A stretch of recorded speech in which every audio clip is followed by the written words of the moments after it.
Vous écoutez toujours Canal Sagan, l'émission spéciale pour les 10 ans de la médiathèque Françoise Sagan. Et nous allons attaquer la troisième partie de cet épisode en revenant au tout début de la médiathèque avec Ingrid et Hélène et Sylvie. Alors, il y a une rotation. On va présenter tout le monde.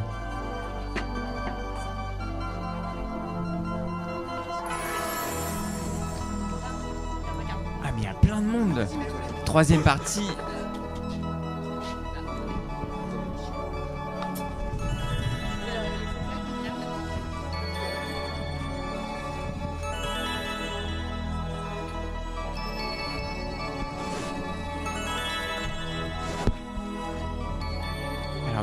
Bienvenue sur le plateau de Radio Paradis, émission spéciale pour les 10 ans de l'anniversaire de la médiathèque Françoise Sagan.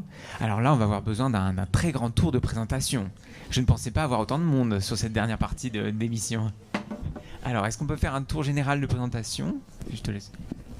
Bonjour, moi je suis Ingrid, une très ancienne mais qui est encore là, qui est sur le projet depuis 2012. Salut Ingrid. Je travaille en jeunesse. Alors Virginie, moi je suis arrivée en juin 2011. Je suis la première à être arrivée sur le projet et je suis à la retraite maintenant. Et je suis restée jusqu'en 2022. Bienvenue. Voilà. Bonjour, c'est Hélène. Je suis au Fonds patrimonial Heures Joyeuses et Pôle Jeunesse et je suis là depuis juillet 2011 et je suis toujours là. Et les auditeurs assidus de Radio Paradis te connaissent déjà. Bonjour, moi c'est Christophe. Alors je suis arrivé à la médiathèque Françoise Sagan aussi au début, en 2012. Je suis parti en 2018 et j'étais responsable de la médiation numérique. Et j'ai plein de choses à dire. Et ben moi c'est Viviane, donc moi j'ai suivi le projet depuis la toute première seconde, puisque à l'époque j'étais responsable de la bibliothèque L'Heure Joyeuse, et au moment où le fonds patrimonial, on en a déjà parlé dans une autre émission sur Radio Paradis, a dû quitter les lieux, on était assez déprimés, on savait pas trop quoi, et en 2004 donc avec l'équipe à l'époque de L'Heure Joyeuse, on a trouvé la ville de Paris, ce lieu nous a été proposé pour accueillir une future bibliothèque. Donc moi j'ai eu la chance de voir le projet depuis 2004 jusque 5 ans après l'ouverture, quand je suis partie à la retraite. Mais en vrai le projet n'a pu, il y a eu des vrais hauts et des vrais bas, puisque il a fallu il a été voté assez vite, mais après on ne sait jamais si ça va vraiment avoir lieu, et donc on a été très soulagés quand le projet a vraiment démarré les travaux en 2011, et avec le recrutement effectivement des premières bibliothécaires, dont Virginie était effectivement la première. Voilà, parce que le 16 mai 2015, la médiathèque Françoise Sagan ouvre, c'est ça ? C'était la folie. C'était la folie, donc la médiathèque ouvre. Mais avant ça, il y a beaucoup de projets, beaucoup de travail, notamment la phase de préfiguration dont on a parlé en première partie. Est-ce que vous pouvez nous expliquer un petit peu, parce que nos auditeurs novices ne connaissent pas forcément ce que ça veut dire, cette phase de préfiguration ? Alors, une préfiguration, c'est un moment un peu particulier parce qu'on imagine une bibliothèque de A à Z. Donc, on va travailler sur des plans, donc ça reste très très obscur. On imagine où vont être placés les meubles, quels livres on va y mettre. On va imaginer un budget sur plusieurs années et on va imaginer comment circulent les publics à l'intérieur d'un espace. Et tout ça reste très fictif, donc forcément ça s'est réajusté quand même un peu au fur et à mesure des années. Mais voilà, tout est à imaginer, de A à Z. Et il faut acheter. Et moi, mon premier travail, ça a été d'acheter des tables et des chaises pour le lieu de préfiguration. Voilà. Et après, d'acheter des livres, puisque moi j'étais en section adulte.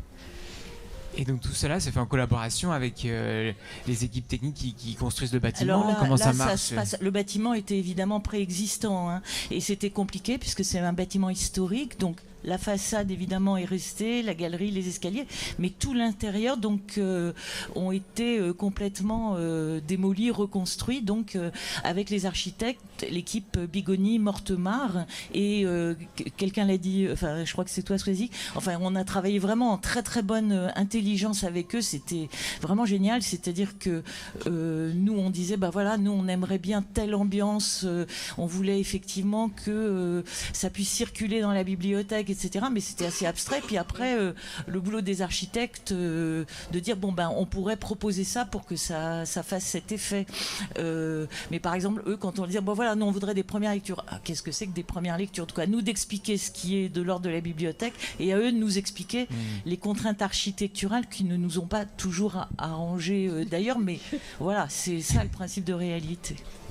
Et effectivement c'est long en fait, et en même temps c'était très court, hein, et tout ça effectivement comme comment dire, sans connaître tout à fait à l'avance le public, et donc il y a eu quand même aussi 3-4 ans d'implantation sans être physiquement présent dans le quartier, et de ce dont Swazik et Karine ont parlé avant, de commencer à connaître les associations, enfin voilà, ça a été autant l'histoire de rencontrer un public potentiel, et puis beaucoup d'imagination, et puis être très très précis aussi, parce que ben voilà, une circulation dans un bâtiment, c'est voilà, et puis les règles du jeu. Est-ce qu'on a le droit de manger, pas manger dans la bibliothèque, est-ce qu'on a le droit de faire ceci, cela, il fallait s'entendre avec l'équipe. Et vous demandiez quel était le premier souvenir du bâtiment. Donc la première fois qu'on est arrivé ici, c'était un bâtiment assez gris, avec une cour assez moche, avec 4 tilleuls malades, et les fenêtres et les portes arrivaient au ras des arcades. Donc le bâtiment n'avait pas du tout le même aspect qu'aujourd'hui. Et c'est assez surprenant il y a dans les archives des photos de ce moment-là, de voir le bâtiment et le jardin maintenant. Très grande transformation. Et c'était quoi l'ambiance alors que vous souhaitiez au départ? C'était quoi un peu les ambiances? Déjà, c'était apprendre à se connaître, parce qu'on était une équipe de 35 personnes, on était dans des bureaux assez éloignés d'ici, on était au nord de Paris, on a eu même je crois qu'on s'est partagé sur trois espaces différents en l'espace de 3 ans, voilà. Mais il fallait d'abord apprendre à se connaître, on était dans des sections un peu différentes, on a parlé de l'achat de collection, mais il fallait aussi imaginer des projets, faire de la rencontre autour des partenariats. Moi, au numérique, c'est vrai que j'avais moins de collections à gérer, donc j'avais beaucoup plus de projets, et c'était aussi l'arrivée des tablettes, et on en a beaucoup profité. Je vous cache pas qu'on s'est bien amusé avec les iPads. On a fait des petits films, on a fait une campagne de communication où on s'est mis en scène dans le quartier pour annoncer l'ouverture de la bibliothèque. Ça a beaucoup plu sur les réseaux, et oui, l'ambiance était incroyable, parce que une préfiguration, c'est une vraie aventure.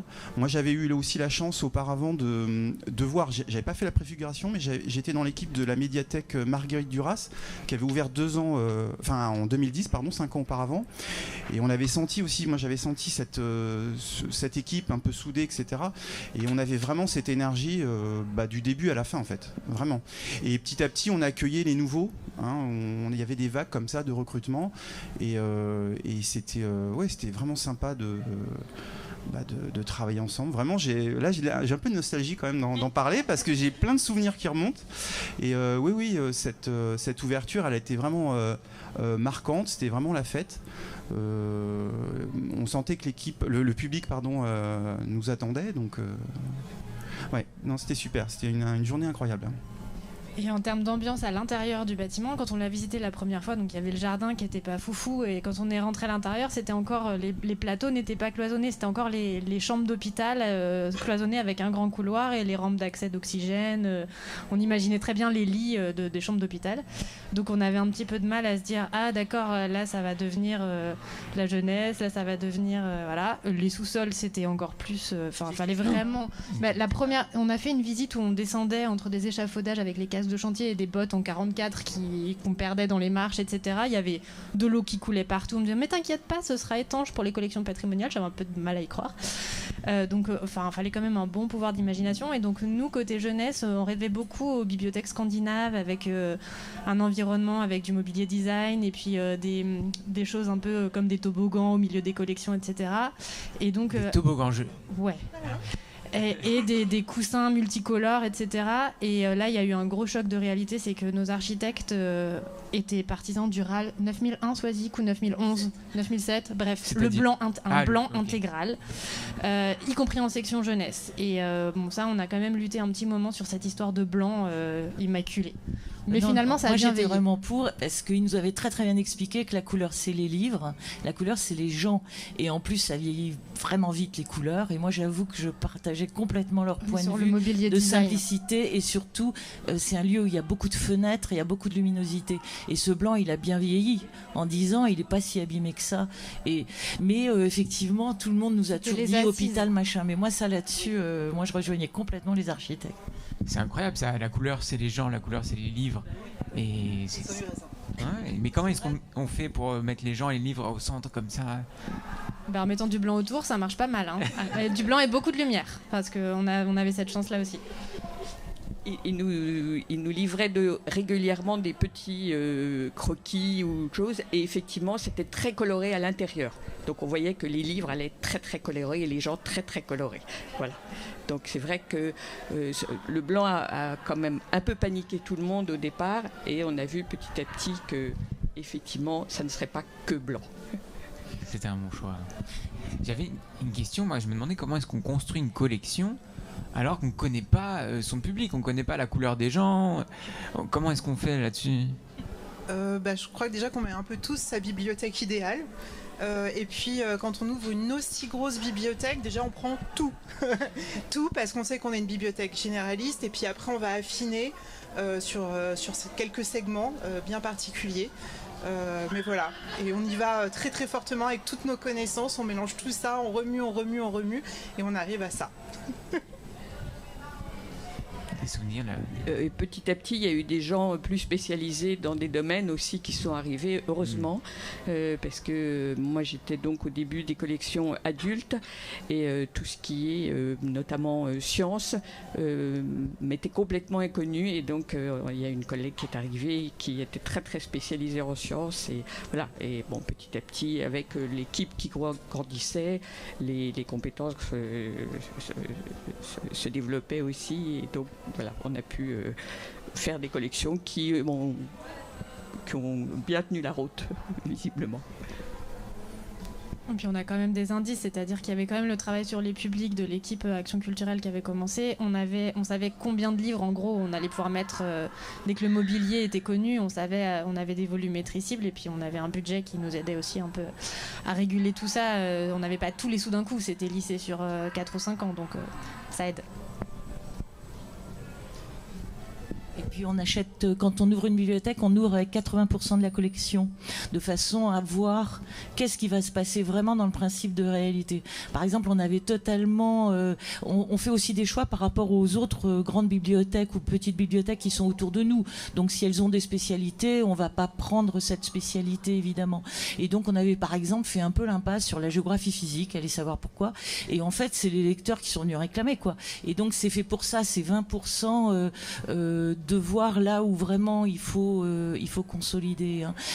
Par exemple, là où on était très embêtés, on savait qu'il y avait 60 langues parlées dans le 10e arrondissement.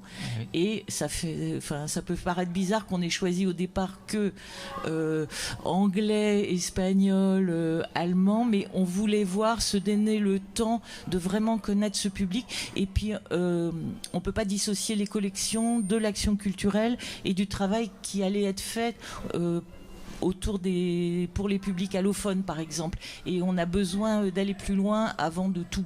On ne va pas tout boucler d'un coup, et heureusement. C'est toujours en mouvement, une bibliothèque, de toute façon. Et sur la partie... Sur la partie numérique, en fait, en 2015, on était vraiment dans j'allais dire le début, en réalité non, mais on avait donc ces nouveaux supports comme les tablettes, les consoles de jeux, donc on a aussi développé cet axe-là très fortement. Je me souviens de la première année, on avait inauguré un événement sur l'été qui s'appelait la médiathèque s'amuse. Donc on avait développé, on proposait notamment pour les plus jeunes qui venaient des jeux sur tablette, des jeux de console, des tournois entre bibliothécaires et usagers. On avait des pulls, on avait des jeux de société, on avait beaucoup de collections aussi autour des jeux. On a développé aussi, ça c'est maintenant moi ça me sert pour ce que je fais aujourd'hui, puisque je fais de la médiation numérique, mais maintenant pour l'ensemble des bibliothèques de la ville de Paris. Et on a développé aussi beaucoup de supports numériques qui permettent justement de faire de l'animation. On a développé des choses incroyables à Sagan. Je pense par exemple au Space Bike, qui était un vélo connecté, qui a eu son petit succès. Le DJ Carotte, où on faisait de la musique avec des carottes. J'invite les personnes qui nous entendent à regarder ça, à googliser ça. Ils vont trouver des choses incroyables. Mais voilà, ça arrive parfois que dans d'autres bibliothèques, on nous réclame ce genre de support qui est né ici. C'est un peu la fierté de la bibliothèque. Je me souviens aussi, alors petite anecdote, pendant la préfig, on s'est beaucoup amusé. On a fait un concours de sosie de Françoise Sagan. C'était oui. On avait, on venait, c'est-à-dire, on veut savoir maintenant. Alors, c'est-à-dire, on venait d'apprendre. En fait, il y avait un challenge. On ignorait encore le nom de la future médiathèque. On s'appelait la médiathèque du Carré Saint-Lazare. D'accord. On savait pas encore qu'on allait s'appeler médiathèque François Sagan. Il me semble que c'est Bertrand Delanoë au début qui l'avait choisi. Voilà. On avait choisi plein d'autres noms. Voilà. Et on imaginait plein de choses. Vraiment. Il y a eu un vote. Ça a été fait comment C'est le maire qui l'avait proposé. Mais nous, on avait des idées. Ah, j'imagine. Voilà. Non, voilà, on spéculait et je sais pas, on était dans les bureaux et quelqu'un avait ramené une perruque blonde et Toi ? Ouais, je crois que c'est moi d'ailleurs, il me semble. Ouais. Et en fait, voilà, on s'est avec les tablettes, donc on a pris des photos et on essayait de savoir qui était la meilleure Françoise Sagan. Qui a été la meilleure Françoise Sagan ? Et je me demande si c'est pas toi, Virginie. Ouais. Il me semble. C'était une photo avec la cigarette. Une pause avec la cigarette. Voilà, non mais il y avait vraiment beaucoup de camaraderie, beaucoup d'ambiance entre nous. C'était vraiment très chouette de faire cette préfiguration. Voilà, moi j'avais une question justement sur Françoise Sagan. Donc là vous avez appris que la médiathèque allait porter ce nom avant le jour d'ouverture. Est-ce que aussi comment gérer ça, parce que Françoise Sagan ça représente l'audace, la liberté, plein de choses. Comment est-ce qu'on intègre ça tout d'un coup dans le lieu, quoi ? Alors, c'est très bien d'entendre que moi je suis tout à fait d'accord, elle représente tout à fait l'audace, la liberté, sauf que à cette époque-là, ça doit être en 2014 où on a appris pour le nom, je pense. Son nom rimait plutôt avec bling bling, grosse voiture etc. Voilà. Donc c'était pas forcément bien accueilli par un certain nombre des habitants du quartier qui trouvaient que ça collait pas du tout avec le quartier. Et donc ça a été un vrai défi de dire mais si, c'est une grande écrivaine, de vraiment la défendre. En plus, elle commençait à être beaucoup plus populaire auprès des jeunes. Enfin, on pouvait constater ça. Donc, ça a été un véritable défi. C'était assez intéressant, même si on n'avait pas choisi le nom. Parce que j'avoue que on a eu envie de défendre ce nom. Voilà. En plus, Françoise Sagan, elle avait écrit pour tous les publics et tous les types de collections qu'on avait. C'est-à-dire, elle a même fait un livre pour enfants. Elle a fait, il y a eu des paroles de chansons. Elle a, évidemment, son œuvre adulte, les films. Donc, quelque part, ça représentait tout ce qu'on avait dans la médiathèque. Voilà. Donc, on était finalement tout à fait contents, même si c'était pas ce sur quoi on avait réfléchi. Voilà. On aurait imaginé la bibliothèque. En fait, Topor était un enfant du quartier. Et donc, pourquoi pas Topor ? Mais bon, c'était peut-être plus compliqué à porter, je ne sais pas. Il y a juste un élément que je voudrais dire par rapport à l'ouverture. Moi, mon angoisse, c'était... j'avais déjà visité des très grandes bibliothèques. Moi, je venais de bibliothèques, leurs joyeuses étaient beaucoup plus petites. Et l'idée, c'était que ça soit pas un supermarché, que ça soit pas un lieu froid. Et donc, toute l'équipe qui a été recrutée, le premier critère, c'était avoir envie d'être accueillant par rapport à des publics les plus variés possibles. Et franchement, toute l'équipe a relevé le défi et j'espère que c'est je pense que c'est resté dans l'ADN de Sagan. Et on a écrit un article là-dessus avec Swazik. Qu'est-ce que c'est qu'une bibliothèque aussi ouverte à tous? Il suffit pas d'ouvrir la bibliothèque, c'est tout un travail pour que des gens extrêmement différents puissent cohabiter. Et ça n'a pas été si simple forcément au début, mais ça a été un gros travail de l'équipe et c'est peut-être moi ce que j'ai trouvé une des choses les plus passionnantes, même s'il y a eu des jours c'était plus difficile. Et il a fallu faire accepter à pas mal de gens du quartier d'autres publics. C'est-à-dire que les publics arrivent à se mélanger, se mélanger peut-être pas, mais à se côtoyer au moins. Ce qui n'a pas été facile au départ, parce que en 2015, il y avait beaucoup de migrants d'Afghanistan qui arrivaient, et on en a eu beaucoup au départ qui venaient et qui venaient se reposer notamment, et du public du quartier qui venait utiliser la bibliothèque trouvaient que c'était pas un dortoir. Donc voilà, il y a eu des moments de tension, il y a eu des moments difficiles où il a fallu que les gens apprennent à côtoyer cet endroit ensemble, à fréquenter cet endroit ensemble plutôt. Et c'est là que les bibliothécaires interviennent parce que justement on a imaginé plein d'animations, plein de temps d'échange aussi, d'accueil. Alors il y avait aussi les petites mamies du quartier qui ne savaient pas utiliser l'ordinateur, donc on faisait de l'apprentissage informatique.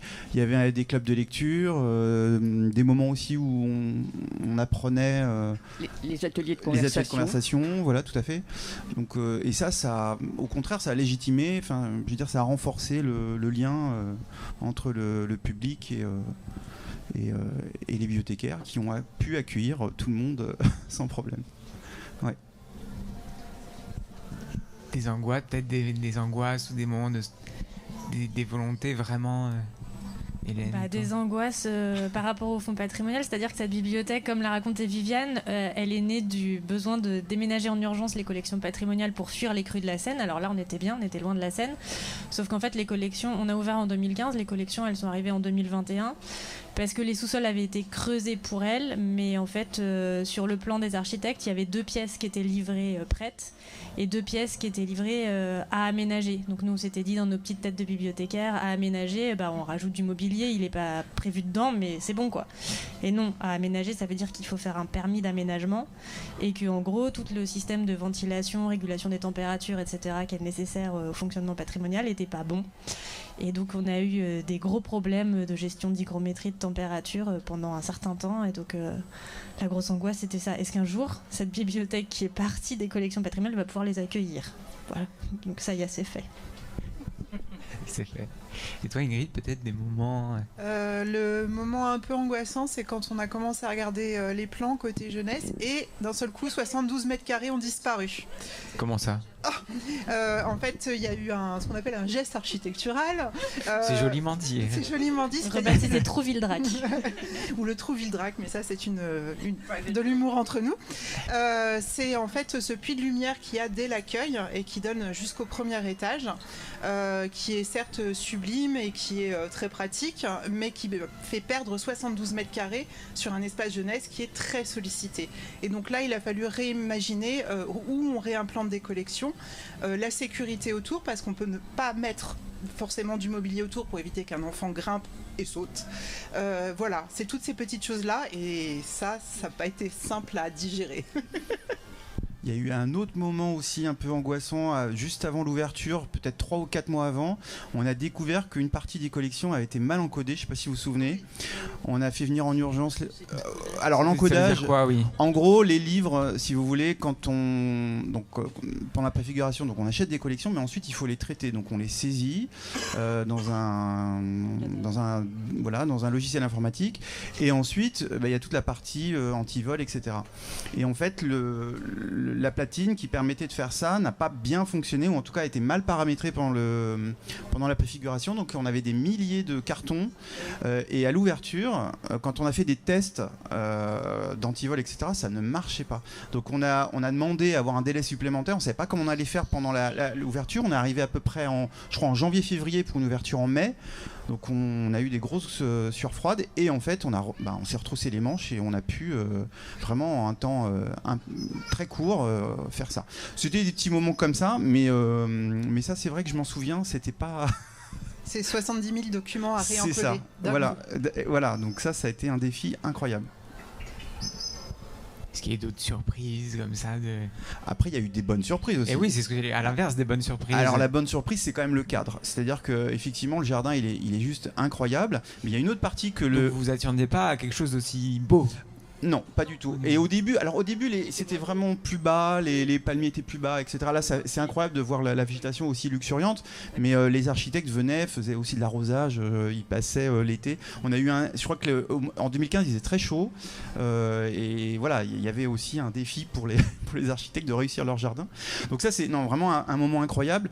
Parfois, le public nous voyait manger ici dans le jardin, mais parce que, on aimait bien s'y retrouver aussi en bas. Et il y a un autre espace pour lequel les usagers n'ont pas accès, c'est le rooftop, c'est le toit. Il y a un rooftop. Il y a un rooftop. On vous emmènera. Franchement, la vue, elle est incroyable. Moi, je trouve que c'est une des plus belles vues qu'on peut admirer. Voilà. Patrick, il nous a jamais amené au rooftop. Hein. Il faut avoir les clés. Il y a eu quelques événements qui se sont passés là-haut. On aurait peut-être préféré à l'époque organiser plus de choses, mais pour des raisons de sécurité, je pense que ça n'a pas pu se faire. Hein, voilà. Il y a des choses qui se sont faites. Il y a mais il y a eu des choses qui a été tourné. Oui, il y a eu exactement, tout à fait. Avec un drone. Voilà, donc il y a eu des clips, incroyable. etc. Moi, j'ai fait un atelier peinture, personnellement. Voilà, j'avais besoin de sécher. Vous savez pas. Voilà, si, avec Claude, on a monté des projets informatiques, et c'était aussi où il y a eu un photomaton qu'on avait monté aussi pour l'ouverture de la médiathèque. Donc, on avait besoin d'espace pour faire ça, et plutôt que de le faire dans le jardin à la vue du public, on l'avait fait sur le rooftop. Voilà, tout simplement. Mais non, mais vraiment, c'est un cadre magnifique. Mais juste, c'est vrai, là c'est Sosé qui me le rappelle, en fait notre angoisse le 14 mai, c'était qu'il n'y ait personne. Or on avait fait énormément d'actions, on avait même fait avec Bibliothèque sans frontières pendant 3 mois, bibliothèque hors les murs, dans le square Alban-Satragne, et puis aussi au jardin Vimain, pour toucher des gens qui justement ne fréquentent pas forcément les bibliothèques. On avait fait plein de trucs, les collègues intervenaient dans les collèges, les lycées, tout ça. Mais on avait, moi c'est mon angoisse, qui est personne. Et bon, il y a eu un article dans le Parisien, mais pas que. Le jour de l'ouverture, on a ouvert un week-end exprès, un week-end festif avec plein d'activités, et à 10h du matin, mais il y avait la queue, et c'était le métro à 6h du soir, et chacun, les gens sont rentrés, se sont installés, se sont emparés des lieux, se mettaient dans un petit coin pour lire, c'était juste incroyable, parce que on n'y croyait pas, quoi. Voilà, ça reste quand même le dimanche soir, quand on a fermé, on a bu le champagne et on s'est dit mais c'est juste incroyable, les gens sont vraiment venus, parce que quand même c'est un lieu strictement on est caché, et à l'époque personne dans le quartier savait qu'on n'existait là, la bibliothèque. Donc pour nous trouver, il n'y avait pas de panneau de signalisation. Franchement, c'était un peu sportif. Donc voilà, le métro à 6h du soir, pour une fois, c'était drôlement bien. Gros bravo, incroyable. Alors on va bientôt arriver au terme de cette partie. J'ai peut-être une dernière question pour faire un tour de table, que chacun réponde un petit peu à cette question. C'est quoi la chose dont vous êtes le plus fier, là, en regardant l'évolution, ou certaines choses dont vous êtes le plus fier de voir que ça continue, que ça a évolué, que ça a changé, que c'est une bonne surprise finalement?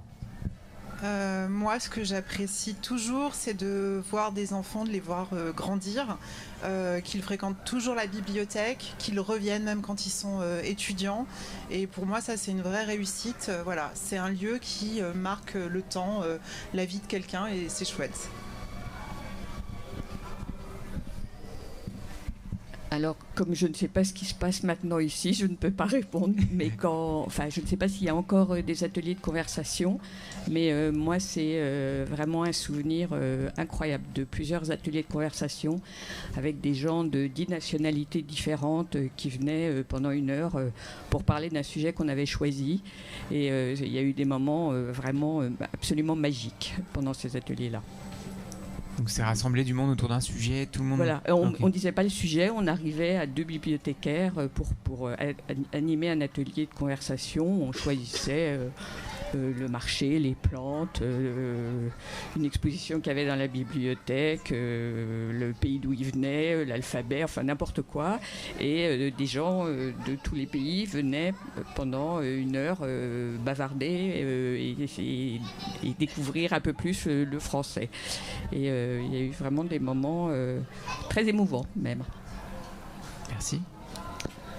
C'est difficile, mais je pense qu'une des choses qui me touche toujours, c'est de voir qu'au niveau du fonds patrimonial, qui était un peu au départ du projet, mais qui n'était pas connu de tout le monde, ni du public, ni des collègues, et ben, les moments d'expo, c'est des moments où on arrive à se rencontrer les professionnels, les amateurs, les bébés, les chercheurs, et qui nous le renvoient de façon positive, parce qu'il y a tout un tas de moments en magasin ou autres qui sont pas très cool et complètement invisibles. Et en fait, on est vraiment payé de notre peine à ces moments-là. Merci. Alors moi je dirais peut-être la salle d'actualité. En fait c'est un espace quand vous rentrez dans la médiathèque, vous tombez donc sur une banque d'accueil. À votre gauche vous avez l'auditorium dans lequel il se passe beaucoup de choses. Mais il y a aussi une salle d'actualité qui était un des projets, un des axes forts de cette médiathèque. Et je trouve que voilà, ça résiste avec le temps. C'est un espace où on a pu travailler en commun. C'est-à-dire qu'on mettait tous les 2 mois, on faisait une thématique forte. On mettait les livres d'actualité. Il y avait une thématique aussi qui était forte. C'est une collègue qui est toujours là d'ailleurs, Sylvie, je lui rends hommage, qui a organisé, non mais qui continue à gérer cet espace. Et on parlait des murs blancs, etc. Elle a quand même pu aussi habiller cet espace. Et quand on rentre, on en prend plein les yeux. Et moi donc voilà, ça fait maintenant 7 ans que je travaille plus ici, mais quand je viens de temps en temps à la médiathèque, je suis toujours agréablement surpris de voir cet espace plein de vie, avec ces thématiques fortes. Bien sûr la salle d'exposition, bien sûr le fonds patrimonial, mais c'est vrai que cette salle d'actualité, quand on rentre, on peut pas y échapper. Voilà.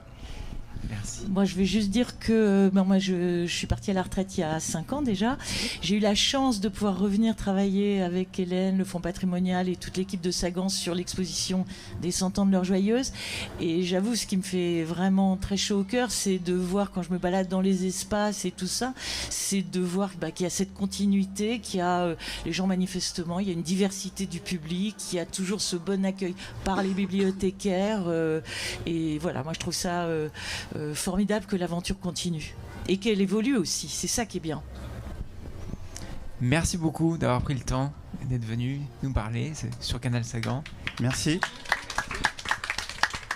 Alors on arrive au terme de l'épisode, mais ne partez pas car il y a un quiz-in time à 17h30 qui va commencer, et ensuite il y aura un magnifique buffet à 18h et puis Soliste qui viendra jouer des disques. Merci d'avoir été avec nous.